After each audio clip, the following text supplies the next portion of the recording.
It doesn't matter if it's real or if it's imaginary. If you truly think something is happening, whether it's real or imaginary, your body doesn't care. Your brain will treat it as real. The reason why stress shows up in our body is, remember, that stress response takes energy.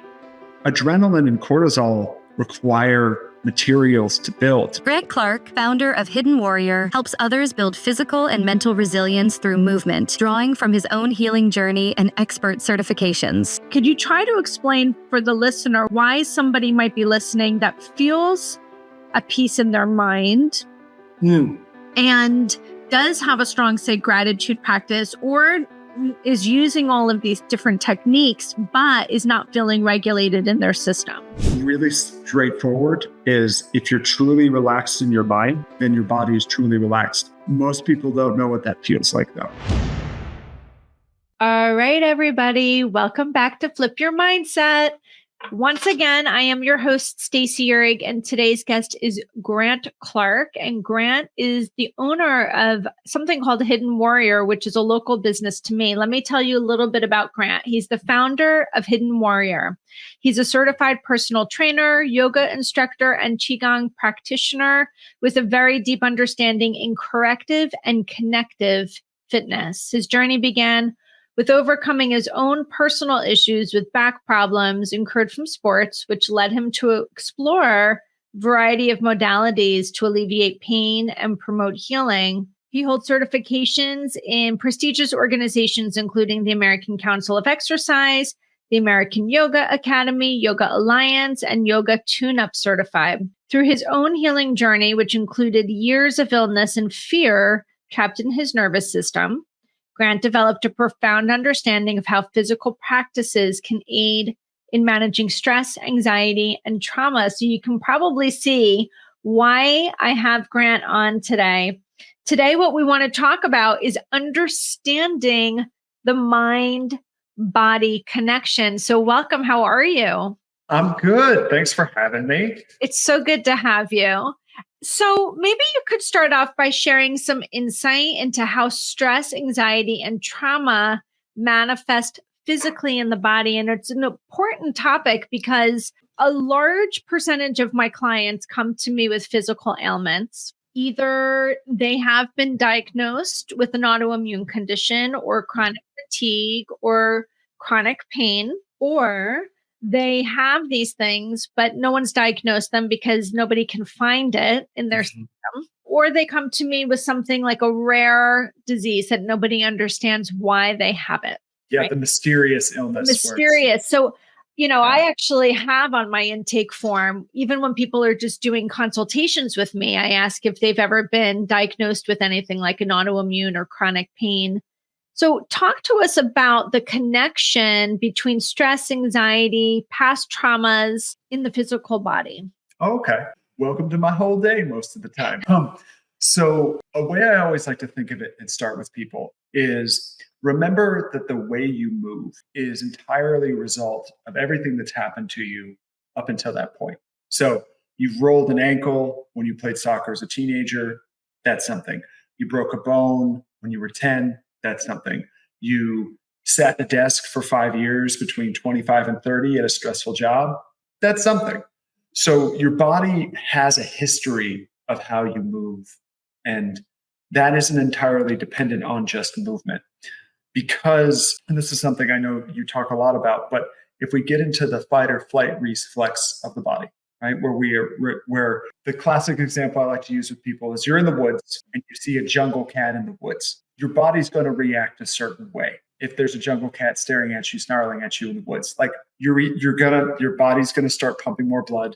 You're going to be minorly a little bit more of a superhero for a short period of time, mostly off of instinct at that point. Whether you fight or you run or you stay really still or you play dead, like one of those options will happen, right? We all kind of know this in the implicit stress response. The difference is, and the reason why stress shows up in our body is, remember, that stress response takes energy. Adrenaline and cortisol require materials to build. And when your body enters a normal heightened state of arousal in that concept, what happens is your body almost immediately starts to recover from it. Like it immediately starts to build that back the building blocks to get you into a rest and digest state. Because we're not built to be 100% stressed all the time. The problem becomes is in that scenario, the jungle cat leaves. You know the jungle cat is gone. You've either fought or run off from the jungle cat. You get to relax. There's no more cat or bear or thing standing next to you. In contemporary living, however, and especially in the United States, I would say, there's always a cat in the room, or we kind of think of it as like there's always a big animal in the room. So for a lot of people, when you enter a state where you always are in that fight or flight response, you can then enter adrenal fatigue, which tires out your body and makes a bunch of weird things happen. And that can affect your digestion, and that can affect your lymphatic system, your immune system, all because your body is constantly wasting energy on doing that. And then your body has to filter all of the waste products that happen from that response. So if you don't successfully filter those waste products, which if you're not sleeping well, if you're not eating in a way that is supportive to that, and also if you're just not able to turn it off, then it really doesn't matter what you do, because it's always it's gonna wear you out. And when you get really worn out, weird stuff happens. I mean, I just wrote down here, and then what happens when your body's running as though the bear is there, but there is no bear, right? Like you get into this habit where the trigger's not there. And I think you're right. Here in the United States, we're constantly being compounded by one stress after another, especially with things like technology and the rapidity of things and the urgency that surrounds everything now. You know, it puts us into a heightened state of being 24/7. But even, I know for me in the 80s and 90s, where that wasn't the case, right? It was like a much calmer time, quote unquote. My body was always in a constant state of hypervigilance. I always had that running through my body because I lived in a household where I had to predict. Being calm and being settled didn't feel safe. Yeah. And I mean, and you know, short story, everyone listen to this. I have worked with Stacy and gone through the process and discovered a lot of that on the same end, where I had something called Epstein-Barr when I'm 37 now, so about 10 years ago. And it was about 3 years of like, and even before that, just degraded energy, stomach not feeling right, skin breaking out, scarier things happening and strength going down. And it is that where if you have an issue like that and you can't seem to recover from it, and you've done everything else, like you're trying to exercise, you're trying to move, and there isn't that component of actually being able to turn off, there is something psychologically going on.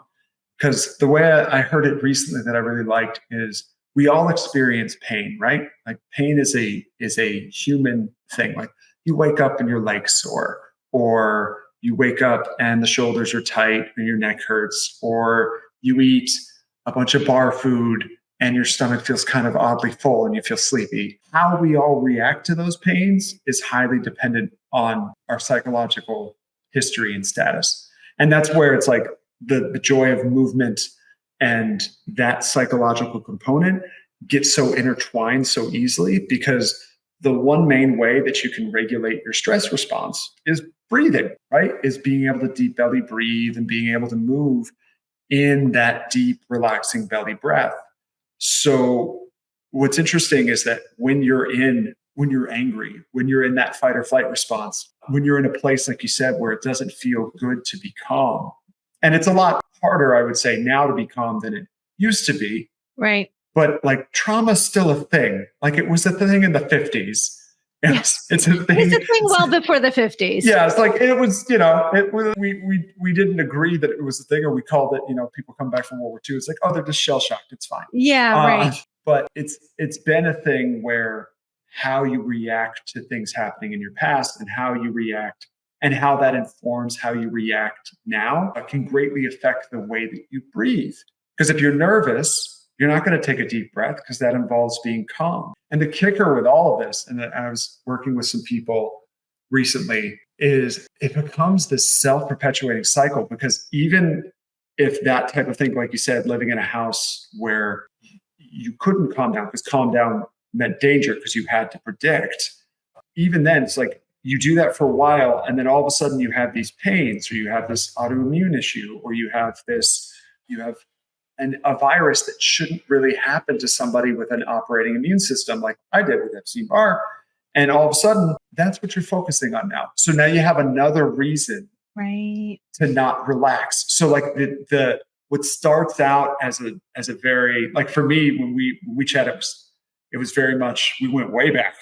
Yeah, and we back to when I was first starting school in like first, second, and fourth grade, and just how I was reacting to the fact that, there was probably some learning things going on, and I wasn't hyperactive, so nobody noticed. And I grew out of them. I figured them out, but it was an uncomfortable few years.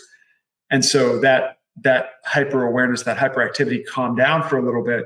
But then as soon as some other challenge came, those muscles were well developed. So I just hopped back into it, and it became its own self-perpetuating cycle. And I would say that part of that, I mean, this is a very controversial question, I'll admit. Hit me with it. Do you think that part of that exacerbated or was the catalyst for the Epstein-Barr? Oh, I would say it was the catalyst. Because like the way I responded to stress through college and through high school was never what I would say was never healthy. Right. It was always an overreaction. And actually what's interesting is when I got into yoga and everything else, that's when I realized, I don't breathe ever. Yeah. And it's something even when I've been at your studio, you're like, you're not breathing. And I'm like, or I'm breathing with my shoulders, not with my stomach. And I still need to figure that out. So I really want today's focus to be an educational opportunity for people to understand that mind-body connection. Why does what you think or how you feel, right? Safe, unsafe, worthy, not worthy, enough, not enough. How is it that those feelings, which generate all kinds of thoughts, impact your physical health? Something very important to realize is your body has a hierarchy of things it cares about. And at the very top, we know is the emotional component. Right underneath it is your lymphatic system, which is your immune system. And then further underneath that is your nervous system. And then your digestive system is in there. And it's all a different mix of things. Very bottom is muscles. Your body cares the least about that because you can live without them. The reason I bring this up is it doesn't matter if it's real or if it's imaginary. If you truly think something is happening, whether it's real or imaginary, your body doesn't care. Your brain will treat it as real. So it's just if you're in a position where you are thinking something is dangerous, it is. It's so funny. This morning I had a very early kind of 911 phone call from a family friend. Oh boy. Right? And, it was 911, not in like a real 911 sense, but the person's much younger. And so everything seems to be like a 911, right? And something had happened the day before and she was very upset and it left her feeling very insecure, very unsafe, very angry, which she should have been. She, was rightfully upset. And I said to her exactly what you just said. I said, first I got her to breathe, right? And I just was trying to help her bring down this nervous system. But one of the things I said, and I say this all the time, is your mind is a sponge. It has no capability whatsoever to decipher between fact and fiction. Everything you give it, it accepts it as pure truth and fact. So I said to this person, so I'm sure throughout the evening, you probably were thinking things like, I want to die. This is so horrible. I want to die. This is so horrible. I can't stand it. This is so horrible. This feeling, this emotion is so powerful. I want to die. And she stopped and she goes, how did you know that? I'm like, well, we kind of all do that. Like we think these things. We don't think there's any harm in thinking these things. The problem is that your mind is like, oh, we're in real threat. Oh, you can't stand it. I need to then react. I need to make sure you can do what you say you're in threat of. I need to make sure if you feel like you think you're going to die, I need to react. And so you're going to get this rush of chemicals and vagus nerve activation, and your autonomic nervous system is going to go haywire, or like I say, it gets hijacked in survival for what it is. You're telling it it's happening. Yeah. right? And the other side of that, because that's very much like, yes, which is why I send you people occasionally where I'm like, I can't turn this off unless you deal with the other side of it. Or I can see, we're self-correcting movement things and they keep clicking back in place, and you don't have a massive inflammation issue. Like, you're not actively fighting Lyme disease, which would cause muscles to reset.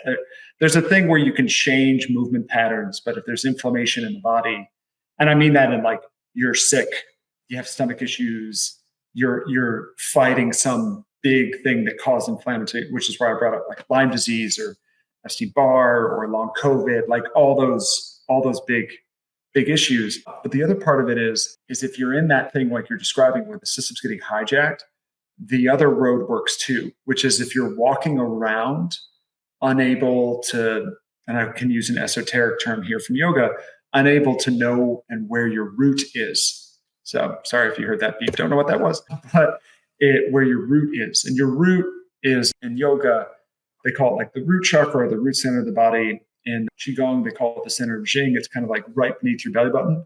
But from a more Western point of view, it's right in the pelvic floor, lower ab region. It's like the first parts of your body you really learn how to move as an infant. If those are not working, as in like they're not turning on, you're not breathing into them, you're not using those to help you walk that whole muscle group, then you can have the most peaceful thoughts ever, and you'll still get your vagus nerve hijacked. Well, it's so interesting that you say that because, I've shared my personal journey with anxiety and panic so many times on this podcast. And, my biggest, most recent meltdown, when I say meltdown, I mean like complete breakdown of my nervous system, would have been in 2012. So we're talking 14 years ago, not forever ago.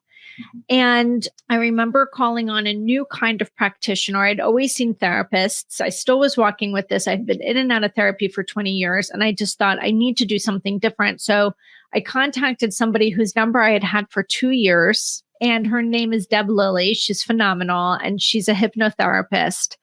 And what I said to her, I will always remember what I said to her. I said, my mind is at peace. My body is not. So even though I was going through an incredibly stressful situation, anybody from the outside that would have looked at this would have said, this is very stressful and very overwhelming and very complex and very complicated. So I knew what I was in was a difficult situation. However, I had learned such a deep gratitude practice, and my gratitude practice was so discreet, meaning like I literally was with every single step I took every day saying thank you in my mind and finding something to be grateful for at the very beginning, every step down the step, sitting up, standing down, being able to cook, opening the refrigerator. Everything was a thank you for being able to move my body, to be able to see this, to be able to have a voice, to be able,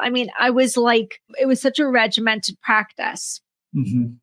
But yeah, I felt like I had a train running through my body and my nervous system, that root chakra and that sacral chakra that you're talking about was way overactive. I could not eat. I lost 25 pounds. I was 25 pounds lighter than I am now. And I was not functioning. And I remember calling her and saying, my mind is not connected to my body. Because I'm walking and I'm telling myself this and I'm using these tools. My body has not caught up. There's a disconnect.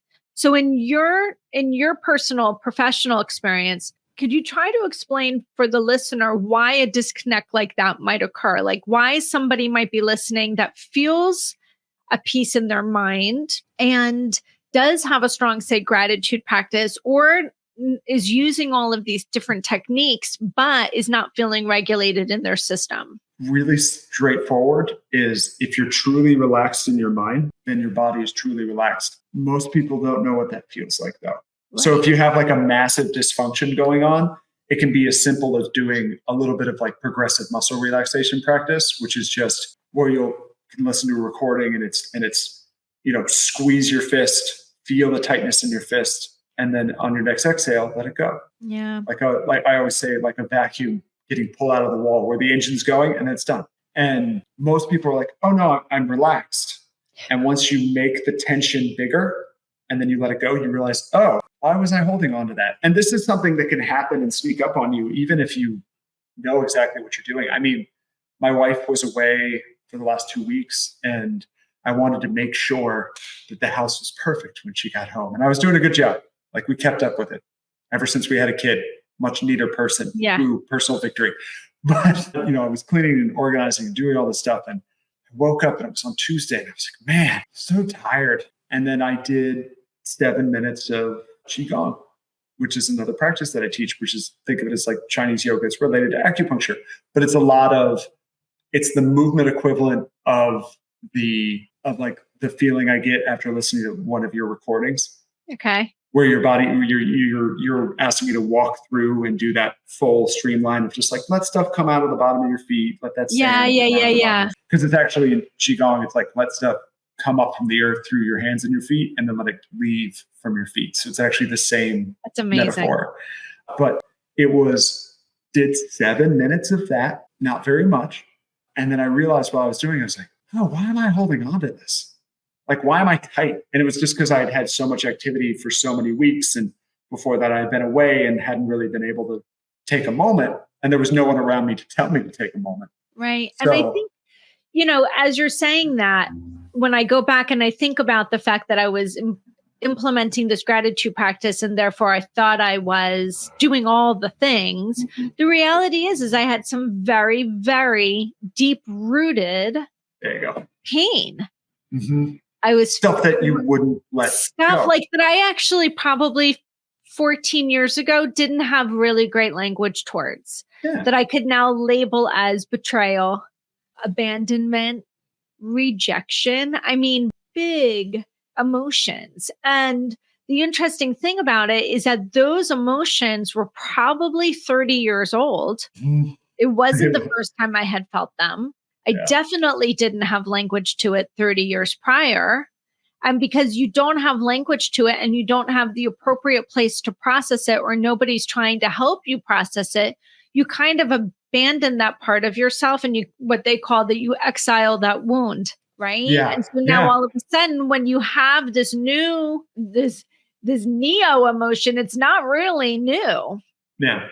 It's just more of the old that's trapped in your body and you don't know how to process it because you haven't done it yet. Yeah. Well, yeah, because it's a lovely way I like to think about that is if you're angry with someone and you take a deep breath, which you never want to do when you're angry, because that requires you to sit with the person you're angry with for just a second. Right. So it requires you to think about that whole emotion in the circle. And sometimes you don't want to do that.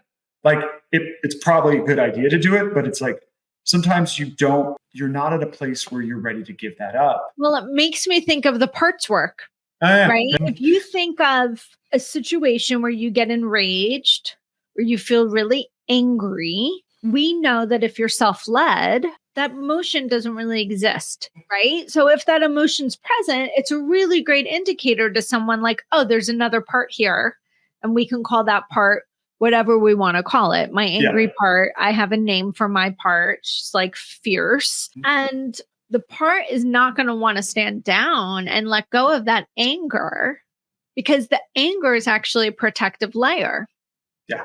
Right. So if you hurt me or let me back that up. If the person did something and I interpret it as it hurting me, or it hurts my feelings because maybe I'm filtering it through my own unhealed wounds, right? Yeah. That part of me is going to get very activated and very present because there's emotion here I haven't learned how to deal with. And that part is going to sense as though this is too big for her. Yeah. Yeah. And so we're just going to stand here and we're going to block her until she just gives up or she just holds on to the anger. Because if she lets the anger go, she might let this person a little bit closer. She could get further hurt. And so that's a hard no. That's a hard no. So what's interesting about all this is like all of the things that you're talking about, right? They have physical correspondence. When you're angry, you get hot, you get tight. When you're upset, you feel like when you get heartbroken, when you get hurt, you literally feel it. So it's like, if we're circling back to like how your first question is like, how do these two things connect into each other? Is my first response to most people who are experiencing these things is learn how to breathe. Like we've talked about before, where it's deep diaphragmatic breathing. Learn how to breathe through your deep belly, in the sides of your belly, and through your lower back. And the key with that is like, it's very easy to say that. It's very hard to do that if you're not doing it in all the different positions that exist in your human body. And then add that level of complexity of like, where are you emotionally? Yeah. And are you in that guarded place, or are you in a place of fear, or are you in a place of, I have my walls and I like my walls and these are where I hang out? Then all of those things are going to make it harder to do the thing that lets your body heal, which is, in general, as we fully understand, it's like the way pain works in the human body. Like it used to be, you have a vertebrae issue, right? Like you have a little bit of a shifted part of your skeleton. It used to be like, well, that hurts because there's a bulging disc there. That's why there's pain. We now know that that's not always the truth, and often isn't the truth at all. Where it's actually more of a concept of there's no blood flow getting to that area because of a restriction of how you're moving or how you're breathing. One of this is because a bunch of people have slip discs and have no pain and no issues. Well, it's so interesting because I had somebody else on my podcast recently who is, a doctorate of physical therapy. This was her career. And now she's gone more into the coaching space. And she really talks about pain being in your mind. Yep, 100%. Sometimes but again, it's like, sometimes it's mechanical in the sense that like, if you have a torn joint, you are going to feel that joint, but your response to it and how exhausted it is and how tight it is very much with where your mental space is at. Because it's an interesting thing when you get into the PT research and everything else, and the studies aren't great because you have to like, a lot of them are, no, you ask the person like, yes, I did the exercises, right?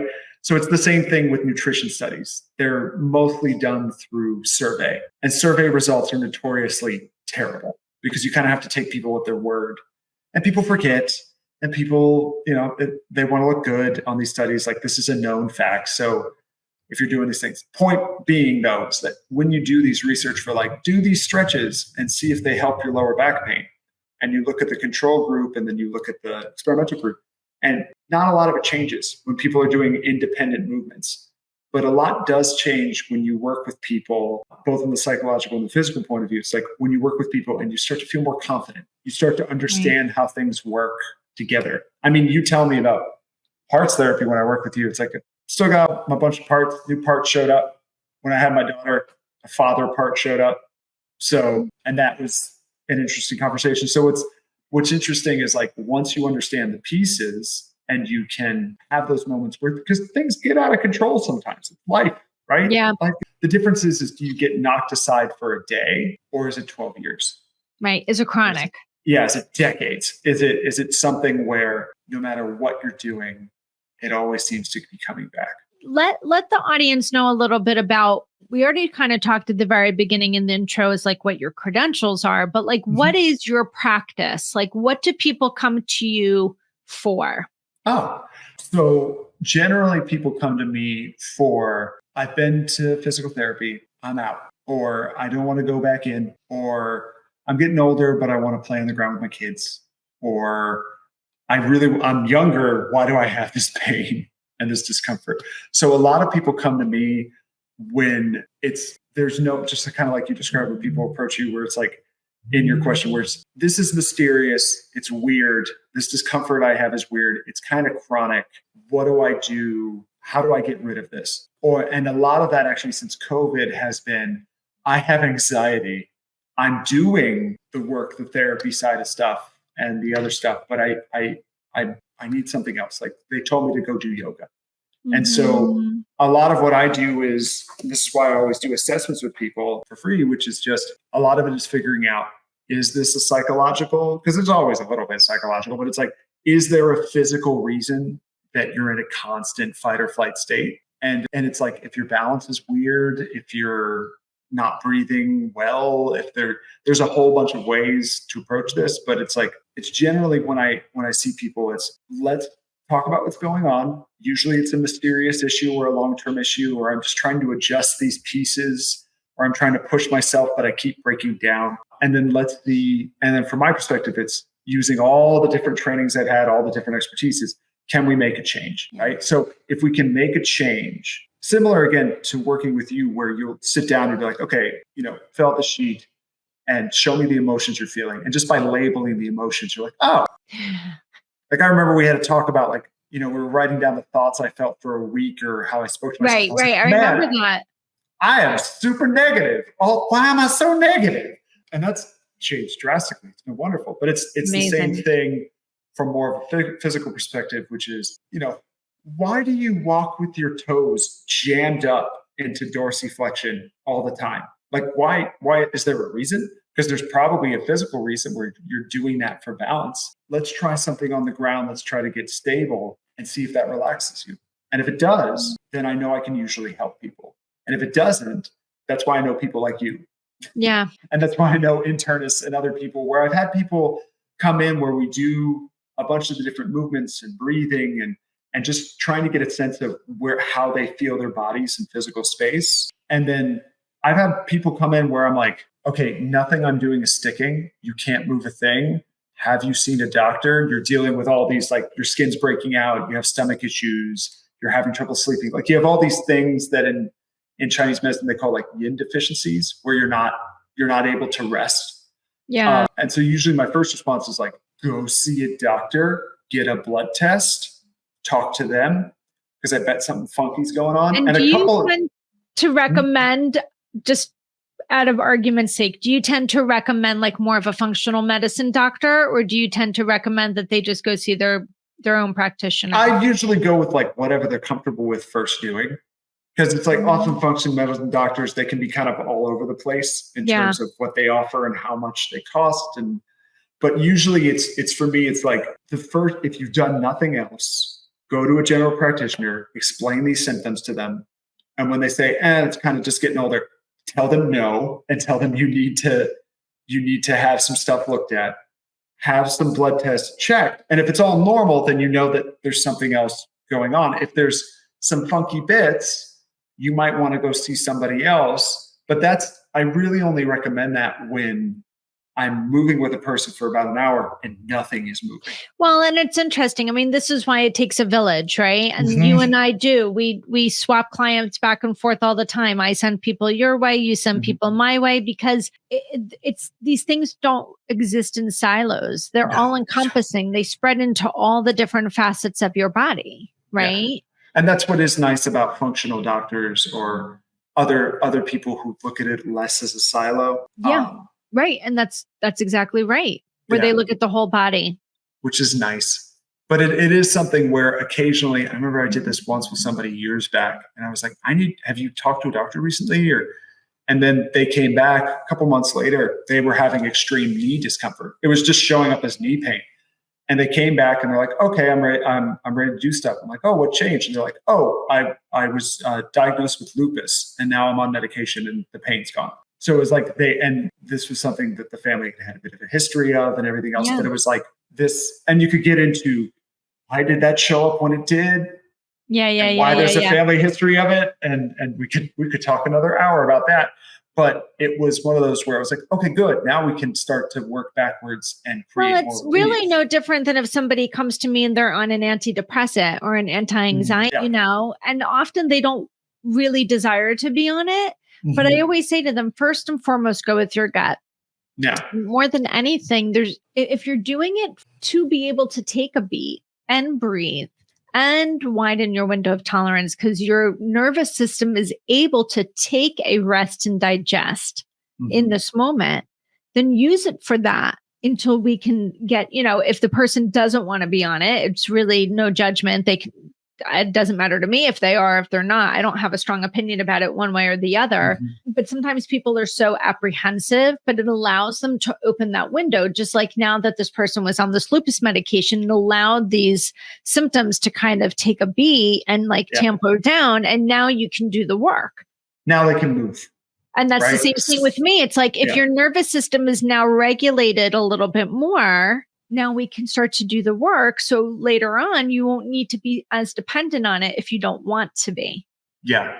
Well, Right. and I think recently a friend of mine, we had that discussion where he did go on some SSRIs, and it was like, as he was doing, he's like, I don't know if it's changed that much or changed. I was like, but buddy, since you've done this, you started traveling to different places, you started trying new things, you're actually exercising, Right. you're trying These to are eat all better. window tolerance wideners. Yeah. It's like, and that's all making this better. And so, from my perspective, it seems to have helped a lot. And it's just keep going. But it's always interesting to talk with you, because it is both of those relationships between like taking antidepressants or taking anti-inflammatory drugs. To me, it's the same scheme of things, where it's like, I'll work with people with really severe anxiety. And, if they aren't on those anti-anxiety meds, there's no way they'd come talk to me. Right. Right. There's no way they'd come into the door. So right. It gives them, it allows a little bit of self to come forward, because it's the parts can take a beat for a second. I mean, we could do a whole other episode. One of the ways I want to round this up is just because you and I do have a personal connection and we speak offline and we talk about other things. I know you've shared with me that, you were seeing, I don't know what kind of a holistic, like a naturopath. Oh yeah, I was seeing a naturopathic doctor. Yeah. And when you first came to me, your numbers were X, and your body wasn't functioning optimally the way that you knew it could, given how you treat your body. Yeah. And you mentioned to me that after we did the work, your numbers changed. And I just wanted to talk about that if we could for a minute, because that's kind of like the creme de la creme, because you actually you were monitoring and baselining for years. So it took the guesswork out. Yeah. For years. And I'm still doing it. I'm still doing it on occasion, not nearly as much as I used to. But then you came and we did this work, and you were able to release certain emotions and really certain thought, like certain core beliefs. Yeah. And what was the shift for you?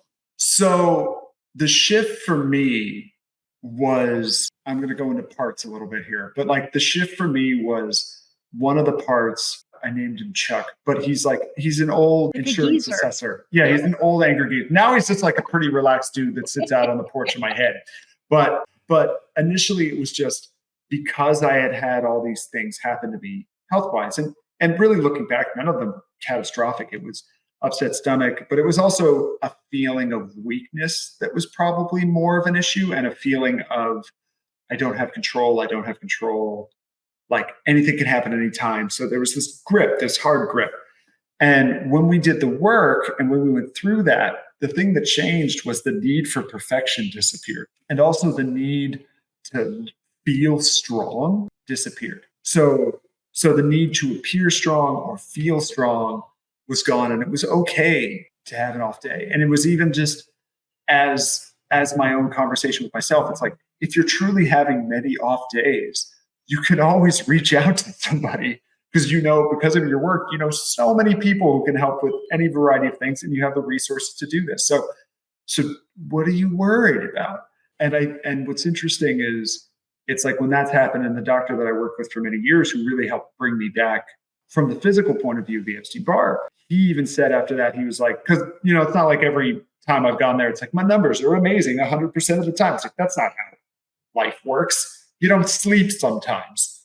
We had a baby. Like, yeah, right. Babies cry. But the difference is now it's like if I come in and the numbers are a little down, right? And by down, they're not nearly down what they used to be, where it used to be like pre-diabetic liver showing stuff, kidneys not doing well, truly acidic in the human body. Now it's just like, hey, blood sugar's a little high. What did you do yesterday? I was like, well, I ate really late and I ate a bunch of carbs and I ate a cake. He's like, yeah, that maybe don't do that. Yeah. And it was like, it's a one night. So it's with that removal of that need of perfection and that ability to kind of go with the flow, I was able to relax in a true, complete way. And then what's actually even interesting is since we worked together, I met another friend of mine she is a physical therapist, and she specializes in working with women during pregnancy and after pregnancy. And I had hurt my thumb by doing too many push-ups, back to the like needing to feel strong. Like, so doing stupid training that led to an overuse injury.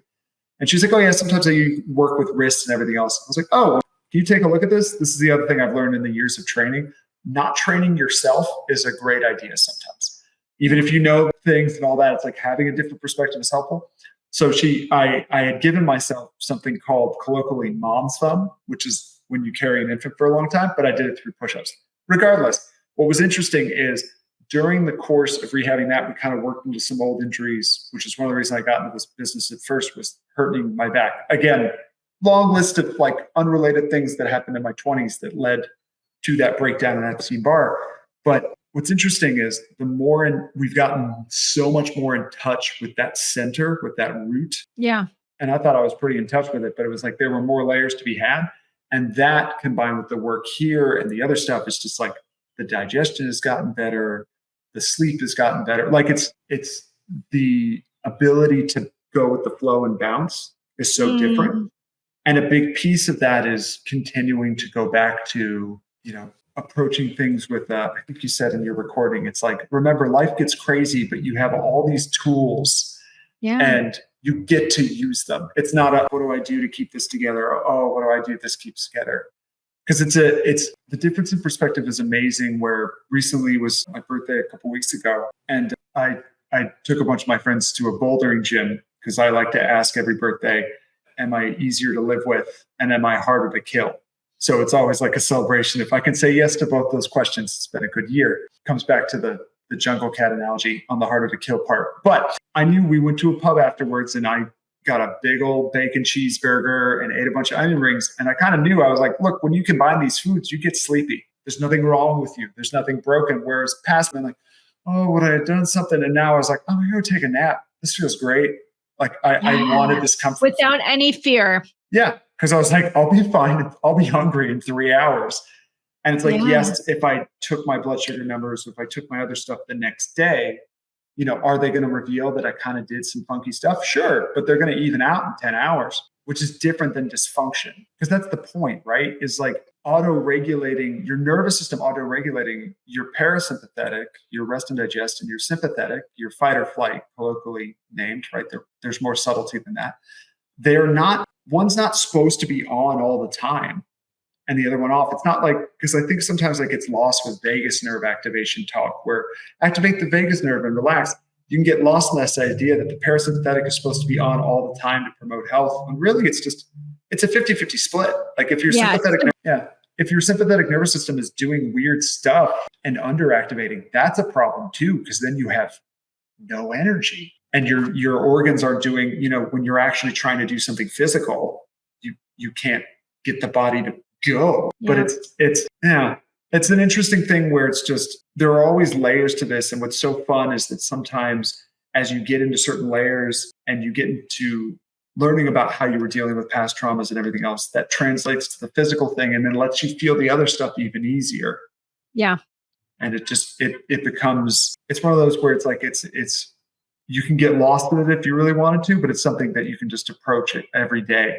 And it helps. It makes a huge difference. Well, This has been so enlightening, so educational, so interesting. I'm incredibly grateful for you taking the time. Thanks for having me and rescheduling twice. Hey, life is what happens when we're busy making plans, right? Yes. Oh my goodness. Yes. Yes. So guys, if you want to know more about Grant, what you want to do is you want to go to his website. It's Hidden Warrior Yoga. Is that right? Is that it's hidden-warrior.com. Yes. And that's going to be right in the show notes. If you want to follow him on social, it's Hidden Warrior Yoga on Instagram, Hidden Warrior Yoga on LinkedIn, and on Facebook. Again, it's Grant Clark. I'm going to surely have him back on again. And if you guys have questions, definitely share them with me so we can provide to you great mind-body connection information. Grant, if there's anything you want the audience to know as we head out, what is it that you want them to know? Please breathe generally through your nose, tongue on the roof and out behind your two front teeth. Just do that. Just start with that. If you're not doing it right now, just do it for a minute and then do it for a minute the next day. I love it. And that'll help a lot. Well, thank you so much for joining us, guys. If you want to know more about Grant and his Hidden Warrior Yoga practice. You're going to check everything out in the show notes. Until next time, thanks for listening.